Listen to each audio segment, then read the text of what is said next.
Hey guys, I am back. This is my review for Power.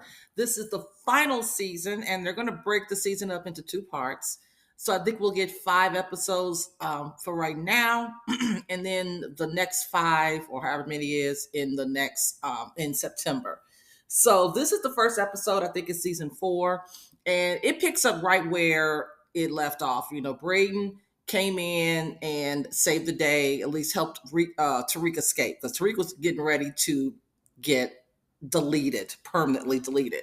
He finds out, Tariq finds out that everyone is against him. Like all the Tejada family is against him, and Effie's against him, and it's just a mess for him. So Braden came through, and the reason Braden came through is because Obi warned Braden and let Braden know, like, look, your boy's in trouble. He helped me out to get green cards for my family. You need to come and save him because if you don't, he will be deleted. And that's exactly what Braden did. So when they escaped, it's like, okay, Tariq's like, we've started a war. I don't know what we're going to do. And, it's us against them. I can't trust anybody and all that kind of good stuff. So Tariq's idea is like, look, we need to get some leverage because it's all about having leverage. The person who has leverage is the one who's making the decisions, has the upper hand, can move things around the chessboard. So the one thing that Tariq knows that Norma is, that's her weak spot is her daughter. So Tariq is like, look, we need to get this girl because that's our only way to kind of slow things down and stop the situation that's really going against us. So they did make an attempt. It was a good attempt, but not as successful as they thought it would be because um, Anya's Norma's daughter, and Anya was able, they were able to get Anya away and get her back to Norma's penthouse. So, but it was, again, the attempt was pretty darn good. They did get rid of some of that crew, and that was very important because what we find out is later on, of course, Norma's having a meltdown. She's like, I'm gonna need some time to think, what's going on, you know, I can't believe that Tariq went after my daughter and all of that. What we end up finding out also is there were two security guards at the warehouse. After Tariq and Braden had left, there were two security guards that confronted Obi. Obi is the right hand person to Norma, and the security guards, or the I don't know, whatever their title is. They were supposed to, they're part of security, and Obi is like confronting them, and they were like, hold on. One of them said, we know about the green card situation, and when Norma finds out, it's going to be your head on the platter.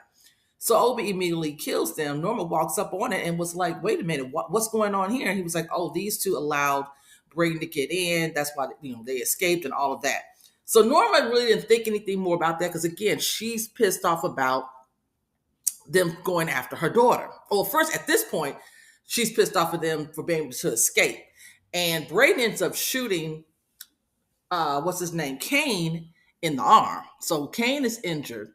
Norma's like, look, I don't care what y'all got to do. Y'all need to go after these two, whatever. And she even points out to F, she said, weren't you being intimate? She didn't say it like that, but, with Tariq. And you can look at Kane's face, and he was just like, okay, whatever. Kane cannot stand Tariq. Kane has been wanting to delete Tariq since the very beginning. Kane is very jealous of Tariq and wants him out the picture. And Effie needs to really pay attention to the way Kane moves. I don't think she realizes that Kane watches her very carefully. Kane gave her a warning because she's supposed to have been taking Kane back to the penthouse, Kane's penthouse, and the doctor was going to get sent there. Norma had sent a doctor to the penthouse to get the bullet out of Kane's arm. And Kane has said in the car, he let her know, he was like, you're not very trustworthy of people. You kind of move funny, and I see you. And, Effie was like, okay, I do appreciate what you did to me while I was locked up. You are a good person, blah, blah, blah. But Kane was kind of giving her a warning at that point to let her know, I am watching you. I see you. We know Effie is truly in love with Tariq. Tariq is not in love with Effie. All right. He liked Effie. He cared for Effie. But of course, with this whole situation, it's done. There's no repairing that relationship because he'll never trust Effie again, like he shouldn't have in the first place. But anyway, but Kane is warning Effie. And I think Effie needs to be very cautious of the way she moves around Kane because Kane I think Kane's going to pick up that Effie has been communicating with Tariq and warning Tariq when the whole hit went out on him and all of that. Kane gonna end up probably deleting Effie. Now that's just a prediction I have for the future. So at any rate, Obi overplaying his hand. Obi turns around while they're at Norma's penthouse, and she got rid of all the security guards because she needed a time to think. And Obi was standing around, and Obi was like, "Look, I know Mecca's gone, but I'm still here for you." And he made a play for Norma, and that was the wrong move. It makes Norma slapped him and was like, "I need strategic thinkers right now. I don't need you, in that department." I think that Obi was trying to protect himself because here's the thing: if those security guards or whoever their title was, hitman, whatever, knew about the green card situation, who else knows? And I think Obi is trying to garner a relationship that's just more than being the right hand man, but also being a love interest. And it's not going to work. Norma's not interested in Obi in that particular manner. And I think she's going to look at that and think about the way that Obi came to her, and it was out of character. What's going on with Obi? I don't think she forgot that, and I think she's going to think back to it and try to figure out what the heck is going on. So meanwhile, we got Drew and Diana. Drew is like, hey, look, we gotta do something here. We got a situation going on here. The only way we're gonna find these guys if we go ahead and we kidnap Braden's sister. So when they go back to Stansfield, it was Drew and Diana. They go to Stansfield. They make it seem as though Braden was in trouble, but they tell Braden's sister, hey, look, Braden's in trouble. We need your help. And, he took out a loan, and, some bad guys are coming after him. So we need some assistance here. And she was like, okay, cool. But then when she's in the car and she's watching and she can see something is off. And then Diana gets a phone call from the hospital. Things is going, kind of bad for their mother, Monet. So Diana was like, look, I gotta go, whatever. Drew's Drew is completely like all in to get rid of Monet. And he was like, look, if you want to go get Monet, that's fine. You get out, go take a cab. I gotta continue on what we're doing here. And I think the way when Diana got out the car and the way Braden's sister is looking at, like, okay, something about this conversation, something about this whole situation is not adding up. And Braden is looking at her. Braden is paying attention to the sister. And I think he can see that there's something, she's concerned and all this and that. Ultimately, she was like, let me call my father and we can get some help. And that's when there was a bit of a scuffle, and Braden's sister sprayed Drew with mace. Now, before they get to that point, Drew let Braden know. He called Braden. He was like, we got your sister. We're going to be at Pier 90. You need to come through if you want to see her alive. So when Braden tells Tariq that I got to go and get my sister, Tariq was like, you walking into a situation that could be a setup. He's like, it may be, but I got to do what I got to do. And he left. And fortunately for him, Tariq decides, he comes through with this truck and he ends up saving Braden and the sister because there was a shootout. It was going to be a problem. So Drew ends up getting hurt because the way that Tariq hit that car, it was a lot of force. So you can see, I don't know if he got broken rib. I don't know if he got broken leg. Well, his leg ain't broken because he's walking on it, but it's fractured or something. Anyway, you got the pepper spray going. You got he's injured from the impact of that truck hitting him and all of that. And then Tariq let Drew know. He said, what is Monet going to think when she find out about your plan? So Drew is aware that Tariq knows what the plan was between him and Diana. So if Monet wakes up, Drew is like, look, we messed up. And this is what Drew told Diana. He told Diana, he said, look here, we're gonna have to, you're gonna have to put a pillow over her face if she wakes up, because if she wakes up, she is going to ask questions. And what are we going to be able to say? And Diana's walking everything back. She was like, look, I can't do that, blah, blah, blah. She's trying to fall back. She said, Mom saved me and everything. Drew is not trying to hear. Drew was like, bringing it back to her. He said, you're the one that said that that Monet has to pay for what she did. You're the one that said that about what happened to Poppy. Now you walking it all back all of a sudden now. And then she went as far as telling, what's his name? Telling Kane, oh, I got it wrong. It wasn't Tariq. Kane looking at her kind of funny. Kane's like, really? See, Kane is looking at her like, okay, you were so adamant it was Tariq. Now it ain't Tariq. I don't think Kane was buying that whole story whatsoever. But at this point, he's taking what's been provided to him, and he's going to work with that until he exposes this lie. And with that being said, now we got a situation where Kane is trying to figure out what really went down, what type of lie or situation Drew and Diana got going on, because why is Diana walking back on her story now? It's not making sense to Kane. Now Kane had went over to the Weston's household thinking that he can find, that they knew where Brady was or Brayton was, and they didn't, he beats up the brother, the father comes downstairs. They're like, we don't even know where he is. We don't see him like that. And I don't know if Kane was figuring out like Brayden is not hanging with his family like that anymore. Effie had to come in and get Kane, because she was like, they don't even know. Like basically she's like, they don't even deal with him like that anymore. So you need to let's go. Brayden has finally gotten to a point where he's been excommunicated from the family. When Brayden brought the sister back to the house, the father was like, he said some very derogatory things about Black people. And that's when Brayden called him out on it. I'll put it like that. I will say this, it's bad, but we've seen the Weston family not being nice people as it pertains to minorities. We've seen how they've shown their hand, even with the uncle. So Braden is like on the outs. It's really truly he's on the outs right now. I think his only way back in will be through his sister, if at all. But right now, Braden is on the outs.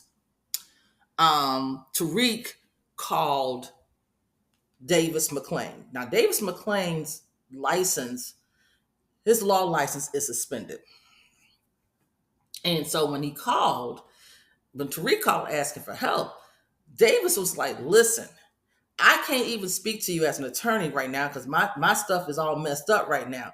So whatever you say to me is not protected under client lawyer privileges. It's no longer protected. So you need to be careful and stop saying too much to me because I'm no longer bound by client privilege anymore because, my situation is a little tied up right now and I can't really help you out. He said, you just got to figure this on, good luck to you, whatever. But just understand this, I am helping you out.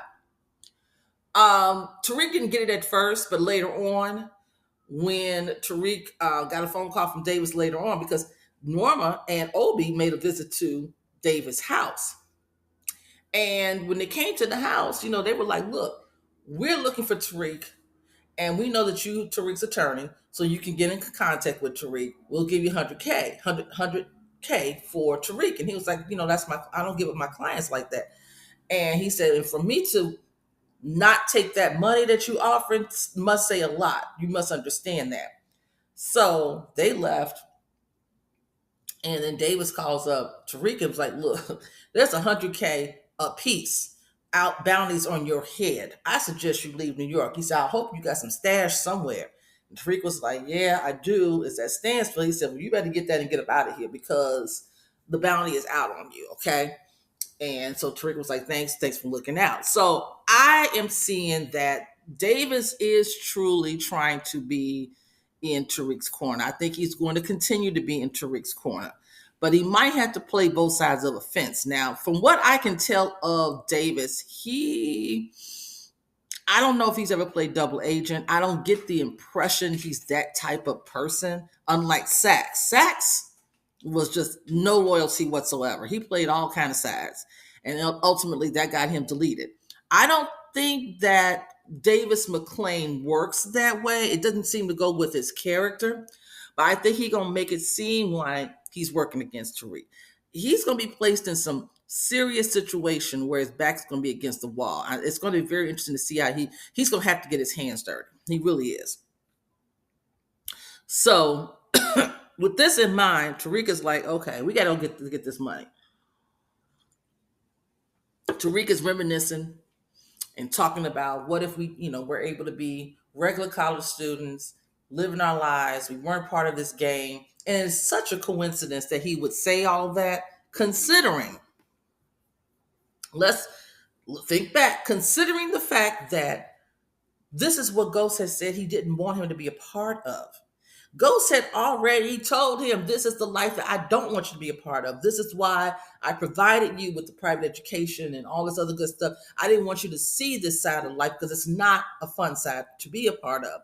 Now he's beginning to start to walk back on his way of thinking, and the anger he had towards his father.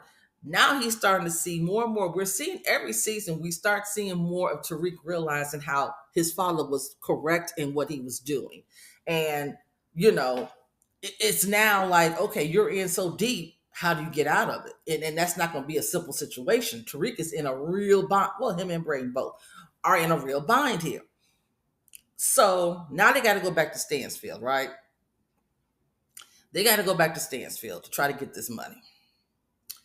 And I was surprised at the lack of security that this university, this is supposed to be some private Ivy League university, and they just don't have any security.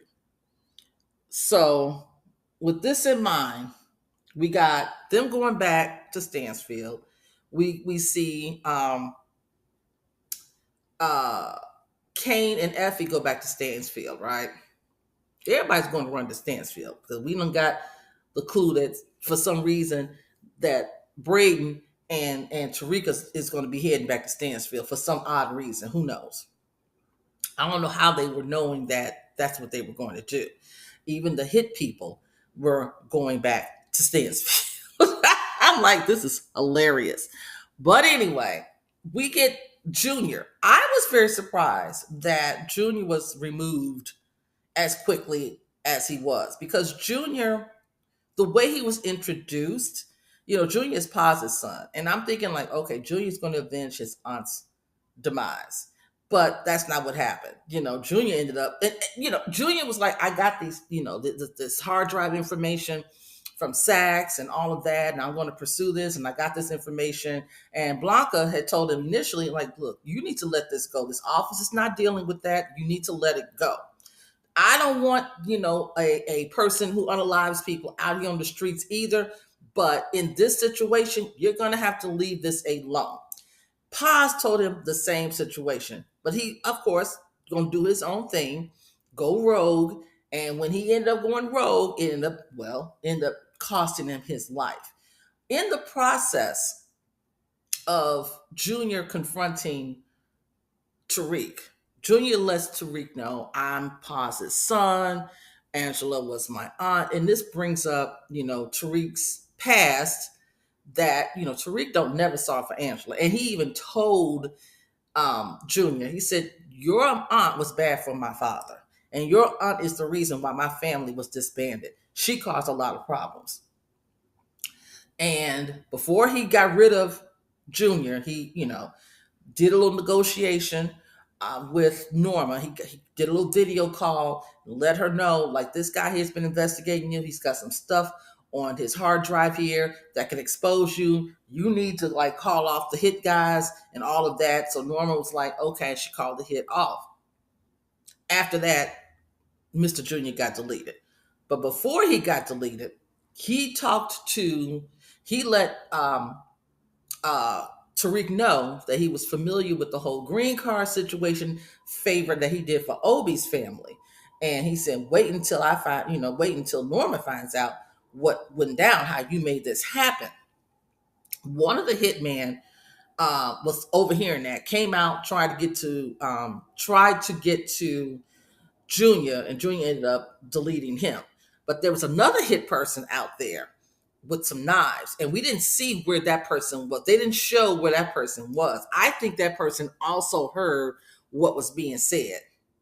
I don't think Obi's gonna make it beyond episode 2. I think Obi in next episode is going to be deleted because I think that um we're gonna get back around. I don't know if Kane's gonna figure it out. I don't know how, but somebody's gonna get around to Norma, and he's just, it's gonna be rest in peace to Obi. And I really believe that we're seeing the rise of Kane. Kane is going to move into Obi's spot because you could tell that Norma, she likes Kane. Kane is a hothead, but Kane is smart and she likes the way he moves. So we're gonna see how this is gonna work out. But Obi, he ain't gonna be around too much longer. Now, really at this point, it's really the hit was, they she took the bounty off their heads, and it's going to be interesting to see how they're going to live their life on campus, because in the upcoming episode is called, Broke College Kids. So we see um Tariq, wearing, I think, the bookstore uniform or something like that. And I think Anya, who is Norma's daughter, is going to end up transferring to Stansfield, because I think there's going to be a connection there. And the only way they could connect is by her being at the same school as Tariq. So Tariq is going to try to be a college student, and he can't move product. That's part of the deal. So now he got to try to earn money by working in the bookstore. And then the situation, with Monet. Now she was, while she was in surgery and she was not doing well, her conscience was coming up, so the guy she was married to, plus the guy that she had, dealt with in the past, that's actually Zeke's father, they came in and they was letting her know about herself, that she hasn't changed and how she used her kids and blah blah blah. Then even Zeke came up in her conscience. Her conscience is playing really heavy with her, but I don't think it's going to change her demeanor, especially when she finds out that her kids were plotting to get rid of her. Well, two of them, Drew and Diana. That's going to be a big, big deal when she finds out how that went down. Now, she also going to end up finding out, because I think Kane's going to also look into this, that it wasn't Tariq, but it was Tariq's mother that went after Monet. Okay? So Tariq got some problems, because he done deleted Junior. So Paz is out.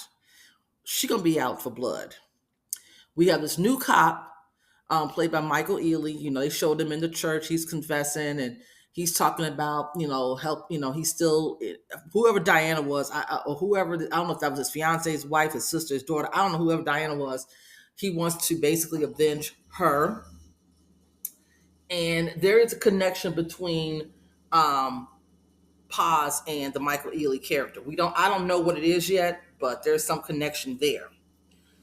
With Junior gone, it's going to be problematic. Tariq definitely got some people that are out to get him. Paz will be one, Michael Ealy will be a second one, and Monet probably going to be the third one. Now, she may not be going after Tariq directly, but I think Tasha is going to ends up not going to make it. I don't think Tasha's going to survive. I think she'll, in the second half, she'll be gone, and that's going to be a whole nother issue. But that really is the episode. I really enjoyed it. It was a lot of things going on. It moved pretty fast, but I think what we had to do is start getting rid of characters that's just not going to be essential to the storyline for right now. So Junior, I guess, no longer essential. He's gone. We're going to see how things play out. Kane is going to rise up, I think, in the Obi spot. Obi is going to probably be gone next episode. And that's all I got. So let me know what you guys think. Peace.